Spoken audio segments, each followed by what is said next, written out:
Sasa kulikuwa katika misitu ya Amazonia. Misitu ya Amazonia kuna mti ambao ulikuwa unazalisha maua yenye uwezo wa kutibu kila maradhi. Safari nyingi zikafanywa enzi hizo kuelekea katika msitu huo ili kwenda kupata maua hayo.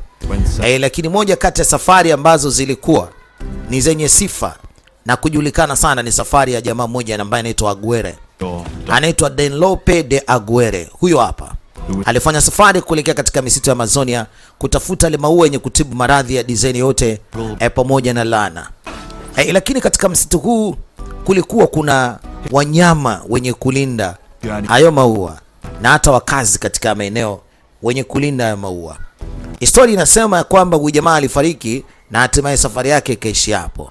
Lakini historia nyingine inasema alipona, akasaidiwa na wananchi katika huo msitu, lakini yeye akawaomba ayapate hayo maua, achukue funguo aende akachukue hayo maua. Lakini mwisho wa siku walikataa, wakagoma. Yeye pamoja na watu wake akawashambulia wale wananchi. Misitu ikakataa kile ambacho wao wamekifanya, wakawapa laana na kuwageuza mizizi na wakabaki katika maeneo ya mto wasitoke.